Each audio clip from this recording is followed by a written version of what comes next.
Hello दोस्त, मैं Rajeev Ranjan Singh Rajeev classes GS research centre पर आपका वेलकम करता हूं। आज बहुत ही धमाकेदार वीडियो लेकर आया हूं। आज बहुत कुछ आपको सीखने को मिलेगा। मैं आपको बताऊंगा कि जो ट्रेन के अंदर जो यहां पर जालीनुमा आकृति होती है, इसका क्या काम होता है, और ये जो ट्रेन के अंदर के जो फैन या लाइट जो होते हैं, ये हमारे घरेलू डीसी से क्यों नहीं चल सकते हैं, और जो उसके अंदर का यहां पर लाइट इंडिकेटर लगा होता है, उसका क्या कार्य होता है। उसके बाद बताऊंगा कि ट्रेन के अंदर पौधान के पास साइड लिफ्टिंग या यहां पर साइड फिलिंग जो लिखा रहता है, उसका क्या जरूरत होता है। जो सीडीटीएस जो टॉयलेट होती है, उसका यूज कैसे होता है, और जो बायो टॉयलेट है, इसका यूज कैसे होता है, ये बात ध्यान रखेंगे। इसके बाद आपको बताऊंगा जो ट्रेन के अंदर, जो ट्रेन के बाहर यहां पर दो कोच के बीच जो यहां पर साइड वूफर लगा होता है, इसका जरूरत क्या होता है। उसके बाद यहां पर जो कोच के ऊपर यहां पर जो नंबर्स दिया रहता है, इस नंबर का क्या अर्थ होता है, और यहां पर जो ये तिरछा तिरछा पीली लाइन दिया है, इसका क्या जरूरत होता है। तो ये बात मैं आपको बताऊंगा। सबसे पहले बात करता हूं यहां पर कि जो यहां पर ये जालीनुमा आकृति है, ये किस लिए होता है। जैसे किसी भी कोच के अंदर जब अधिक सवारी की संख्या हो जाती है, जब गर्मी होने लगती है, तो गर्म हवा होता है, तो जो ऊपर की ओर जाता है, तो गर्म हवा ऊपर की ओर जाने के बाद बाहर निकलेगा नहीं, अगर नहीं निकलेगा तो ट्रेन डिसबैलेंस हो जाएगी, जिससे एक्सीडेंट का डर रहेगा। इसलिए इसको बनाया जाता है। उसके बाद आप देखेंगे कि ये निकलने का जो रास्ता होता है, बाहर निकलता है, तो यहां पर ये देखिए, यहां पर लिखा है रूम वेंटिलेटर। रूम वेंटिलेटर इसलिए होता है, इसी रास्ता से निकलता है, और इसके ऊपर एक बंद आकृति से इसका कर दिया जाता है। इसलिए कर दिया जाता है क्योंकि बारिश की जो बूंद होगी अंदर नहीं जाएगी। अब बात करते हैं नेक्स्ट पॉइंट कि जो यहां पर ट्रेन के अंदर जो फैन होता है या लाइट होता है, उसके लिए क्या। तो मैं आपको बता दूं कि आपको पता है कि जो घर के अंदर जो एसी चलता है, एसी का मतलब जो अल्टरनेटिव करंट जो चलता है, वो 220 वोल्ट से चलता है, और जो डीसी होता है वो 12 वोल्ट या 24 वोल्ट, या जो छोटे मोटे खिलौने होते हैं वो 5 वोल्ट के होते हैं, राइट। तो डीसी तो 12 वोल्ट या 24 वोल्ट से चलता है, और जो ट्रेन के अंदर का जो डीसी होता है 110 वोल्ट होता है। ये इसलिए ट्रेन द्वारा करा गया क्योंकि पहले तो ऐसा नहीं था, तो लोग चुरा लेते थे। अब चोरी से बचने के लिए इसलिए करा दिया गया कि अगर ट्रेन का, अगर आप फैन या लाइट जो भी चीज अगर चुरा लिए तो आपके लिए यूजलेस हो जाएगा, जिसका आपको कोई जरूरत नहीं होगी।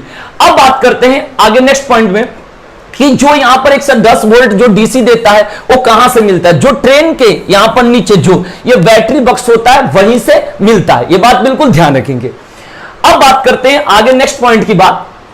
तो आप यहां पर देखिए, ये जो है, ये आपका ये जो बैटरी के लिए होता है, इसको बोलते हैं बैटरी इंडिकेटर स्ट्रेंथ, मतलब बैटरी के स्ट्रेंथ इंडिकेटर होता है। इसकी क्या जरूरत होती है, तो मैं आपको बता दूं कि इसमें 3 प्रकार की लाइट होगी। एक होगी रेड, एक होगी येलो, और एक होगी ग्रीन। ये 3 प्रकार की लाइट यहां से जलती है। अगर इसके अंदर ग्रीन लाइट जल रही है, इसका मतलब यह होता है कि बैटरी सही है। अगर यहां से येलो लाइट जल रही है, इसका मतलब यह इंडिकेट करता है कि बैटरी चार्जिंग में है। अगर यहां से रेड लाइट जल रही है, इसका मतलब यह होता है कि बैटरी डिस्चार्ज है। यही चीज ये दिखाता है, इसका यह कार्य होता है। इसको बोलते हैं बैटरी स्ट्रेंथ इंडिकेटर, यानी बैटरी इंडिकेटर होता है। अब बात करेंगे यहां से कि जो पौधान के पास से लगभग होता है ये चीज और ये चीज। यहां पर लिखा है साइड लिफ्टिंग। ये साइड लिफ्टिंग क्या क्यों लिखा रहता है यहां पर। साइड लिफ्टिंग लिखने का मतलब ये होता है कि जैसे नीचे वाले को, यहां पर जो नीचे होता है उसको बोलते हैं, जो चलता है पहिया जिसमें लगी रहती है, उसको बोलते हैं बोगी, और ऊपर जो ये डब्बा सा होता है इसको बोलते हैं कोच। तो जो बोगी के ऊपर से कोच को उठाया जाता है, कोई मरम्मत रिपेयरिंग करने के लिए आप यहां पर देख सकते हैं। तो 2 प्रकार से, एक तो पीछे के यहां पर सिक्कर लगाकर उसके लास्ट वाली पॉइंट पर, और वहां से भी इसको उठा सकते हैं, वहां से रिपेयरिंग का काम कर सकते हैं। लेकिन ज्यादातर क्या होता है कि अगर कहीं और जगह से अगर आप उठाएंगे, एक तो सीकर के द्वारा बता दिए, चैन के द्वारा, या दूसरी चीज अगर कहीं और से उठाएंगे तो कोई और यंत्र टूटने की मतलब डर रहती है, इसलिए साइड लिफ्टिंग लिखा रहता है। साइड लिफ्टिंग का मतलब यह होता है कि वहीं से क्रेन द्वारा आराम से उठाकर और बोगी को हटा दी जाती है, और कोच को फिर मरम्मत करी जाती है। ये बात ध्यान रखेंगे। अब बात होती है साइड फिलिंग।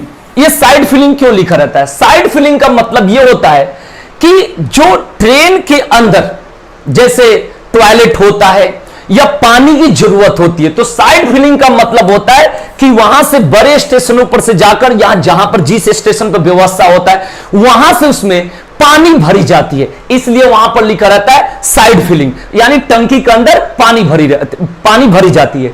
अब बात करते हैं, यहां पर मैं आपको समझा दूं कि देखिए जो पानी भरने की बात करते हैं तो पानी जैसे यहां से आराम से आसानी से भरा जा सकता है। अब यह सब जगह तो होता नहीं है, तो मैं आपको एक चीज बात बता देता हूं कि किसी भी ट्रेन में यहां पर देखिए, जैसे यहां पर देखिए गेट के पास 2 बाथरूम, एक इधर एक उधर, 2 और 2, यहां पर 4 बाथरूम होता है।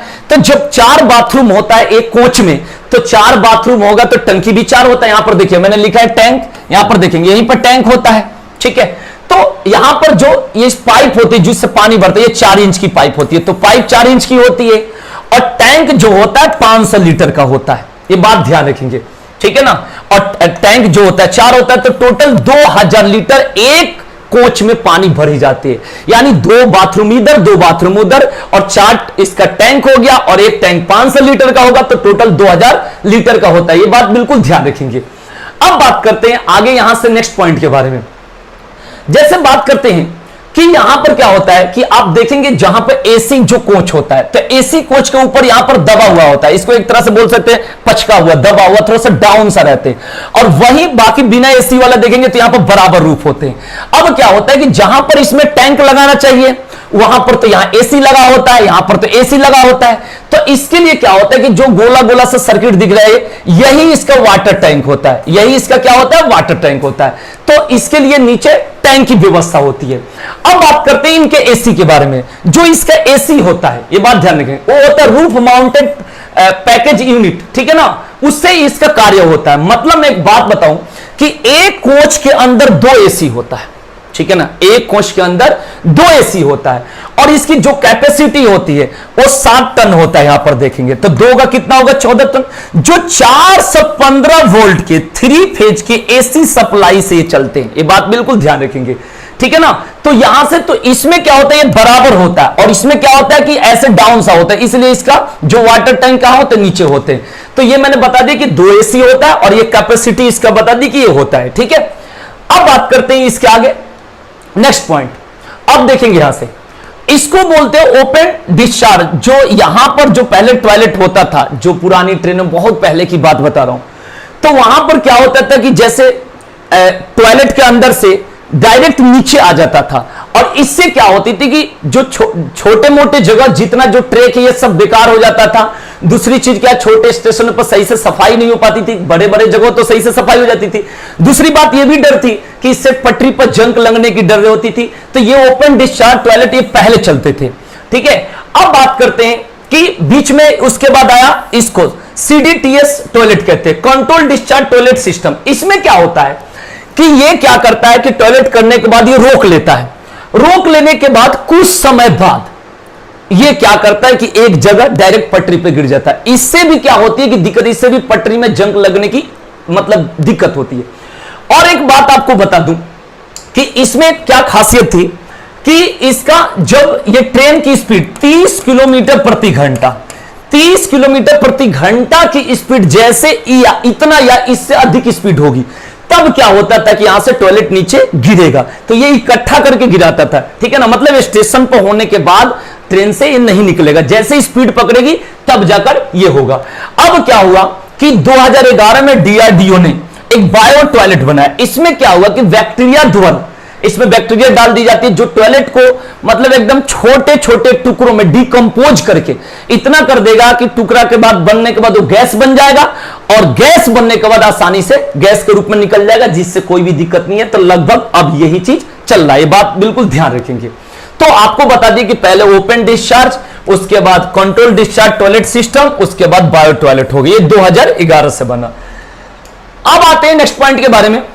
आप इस चीजों को देख रहे हैं, देखिए 2 प्रकार के यहां पर आपको दिख रहा है टॉयलेट, यहां पर पहले का दिख रहा है और ये अब का दिख रहा है। ऐसे आपको बता दूं कि आपको यहां से टॉयलेट देखने से आपको पता नहीं चलेगा कि बायो टॉयलेट है या ओपन डिस्चार्ज टॉयलेट है। इसको पता करने के लिए आपको बता दूं कि ये ट्रेन के बाहर जाकर देखना पड़ेगा, ठीक है ना। यहां पर लिखा हुआ है, ठीक है, वैसा है, लेकिन इसको देखने के बाद पता नहीं चलता, बस ये सीट पता चलती है कि वेस्टर्न सीट है, ये आपका इंडियन सीट है, पहले का सीट है, ये बात ध्यान रखेंगे। बाकी यहां से पता नहीं चलती है कि बायो टॉयलेट है या ओपन डिस्चार्ज है या सीडीटीएस है, ये बिल्कुल ध्यान रखेंगे। अब आते हैं, यहां पर बता रहे हैं कि जो जनरेटर कार के बारे में बता रहे हैं, जो जनरेटर अब का जो लगा है लेटेस्ट जो अभी चल रहा है वो 750 वोल्ट देता है, जो 3 फेज का एसी करंट, ये बात ध्यान रखेंगे, जो एसी देता है वो सप्लाई करता है। इसका मतलब ये 750 एसी देने का मतलब 3 फेज में क्या होता है कि मैं आपको बता दूं कि जो पीछे बताए थे आपको कि 415 वोल्ट 3 फेज का सप्लाई लेता है कौन, एसी जो होता है एसी, और यहां पर 750 वोल्ट देने का मतलब यह हुआ कि 415 तो जरूरत है, ट्रेन में जो सबसे अधिक जो इलेक्ट्रिक की जो खपत होती है बिजली की वो होता है एसी में, और उसमें तो चाहिए 415 वोल्ट, मैंने पीछे भी बताया था, ठीक है ना, 415 चाहिए, यहां पर 750 इसलिए है कि अगर वहां से और एसी तक जाने में जैसे क्या होता है, कुछ जो उसका करंट होता है रास्ते में भी खर्च होता है, इसलिए इसको कोई दिक्कत नहीं होगी, ये बात बिल्कुल ध्यान रखेंगे। तो अभी जो मिलता है 750 वोल्ट मिलता है, 3 फेज का एसी सप्लाई होता है, ये बात बिल्कुल ध्यान रखेंगे। अब बात करते हैं आगे नेक्स्ट पॉइंट के बारे में। ये तो चीज है आपका पेंट्री कार के बारे में बता दूं कि ये आपका कैंटीन होता है, ये सभी में मतलब ट्रेनों में नहीं होता है, इसमें ज्यादा कुछ नहीं है, ठीक है। अब आते हैं यहां पर नेक्स्ट पॉइंट समझते हैं। जैसे यहां पर बात करें, दूसरी बात इसकी पहचान बता देता हूं कि यहां पर ये देखिए, यहां पर ये देखिए और यहां पर ये देखिए, ठीक है ना। इसका 3 दरवाजा होता है, क्या होता है, 3 दरवाजा होता है, तो लाइनिंग बनी होती है, दरवाजा 3 होता है, और ये स्टार्टिंग एंड एंडिंग यानी बीच में नहीं होता, या तो शुरू में होगा या लास्ट में होगा, ठीक है ना। क्योंकि जनरल बोगी में देख रहे हैं कितना भीड़ होता है, तो इसके लिए आसानी से लिए या तो शुरू में बनाई जाती है या लास्ट में बनाई जाती है, ये बात बिल्कुल आप ध्यान रखेंगे। अब बात करते हैं आगे नेक्स्ट पॉइंट बारे में। अब यहां पर देखेंगे जैसे क्या होता है, स्लीपर बोगी की बात होती है, देखेंगे तो स्लीपर बोगी की बात होती है, तो उसमें क्या होता है कि यहां पर जो ऐसे रबर सा पाइप सा रहता है और इस पार से उस पार आप जा सकते हैं, लेकिन वही जनरल बोगी में इस पार से उस पार नहीं जा सकते। यहां पर देखेंगे इसमें क्या होता है कि यहां पर बीच में यहां पर कटा हुआ रहता है, इसमें आप इस पार से उस पार नहीं जा सकते, लेकिन यहां पर क्या होता है कि आप आसानी से इस पार से उस पार जा सकते हैं, अंदर की जो रास्ता बने, ये स्लीपर की पहचान होती है। दूसरी स्लीपर की पहचान के लिए देखिए, यहां पर देखिए एकदम ये लंबी सी ये होती है, इसमें गेट बार बार यहां पर पूरा बंद गेट नहीं बनाई जाती, क्योंकि उससे जगह ज्यादा लगेगा तो उसमें यात्रियों की संख्या कम हो जाएगी। ये स्लीपर की पहचान है, देख ले बीच से कैसी रास्ता है, ये बात बिल्कुल ध्यान रखेंगे। अब बात करते हैं आगे। जैसे क्या होता था कि पहले स्क्रू कपलर चलता था, इसका मतलब है कि जैसे ट्रेन एकाएक ब्रेक मारी रोकी तो ये क्या करता था, आकर पीछे की ओर टकराती थी, ठीक है ना। और इसमें क्या होता था कि एक्सीडेंट करने की ज्यादा दिक्कत थी, ये बात बिल्कुल ध्यान रखेंगे, ठीक है।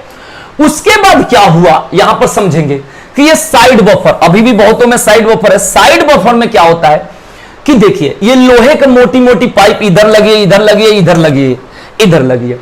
यहां क्या होता है कि जब टकराती है तो स्प्रिंग जैसा होता है, जैसे हम जानते थे बचपन में इसमें चुंबक होता है सटा, ऐसा कुछ नहीं, चुंबक उंबक नहीं होता। यहां पर क्या होता है, इतना बैक करेगा, यहां पर थोड़ा सा बैक करके ये एडजस्ट कर लेता है। लेकिन इसमें क्या क्या दिक्कत होती है, एक तो टकराती है, ठीक है ना, इसमें भी हिलता है कोच। उसके बाद क्या दिक्कत होती है, इसमें लोहे का भी एक तरह से नुकसान है, ठीक है ना, इसमें क्या है, लोहे का नुकसान है। अब क्या है इसके लिए, अब ऐसा हो गया इनबिल्ट आ रहा है डायरेक्ट, जो मिडिल में यहां पर रहेगा, ये बात बिल्कुल ध्यान रखेंगे। इससे क्या होगा कि आराम से रुक जाएगी और साइड वाला ये कट रहेगा। अब देखिए धीरे धीरे क्या हो रहा है कि हो रहा है, वो वाला बोगी आप इस तरीके से पीला पट्टी के द्वारा आप देख सकते हैं, ऐसी बोगी आ रही है। आपको मैं बताता हूं यहां से कि देखिए यहां पर, जैसे देखिए यहां पर ये कटा हुआ है और यहां पर बीच में मिडिल वाला लगा पड़ा है, ये बात ध्यान रखेंगे। तो बहुतों में अब आ रहा है मिडिल वाला, ये बात आप समझिए। इसको जो मिडिल वाला पॉइंट है उसको हम कहते हैं सेंटर बफर कपलर। ये क्या कहते हैं, सेंटर बफर कपलर, ये बात बिल्कुल ध्यान रखेंगे।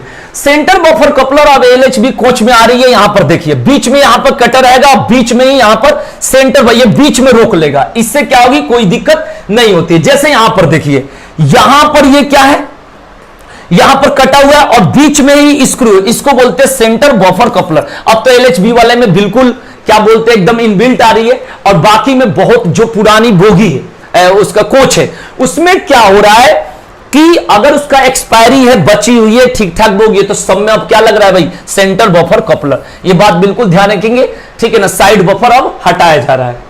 अब यहां से बात करते हैं सबसे पहले कि अब कोच के बारे में बात करेंगे।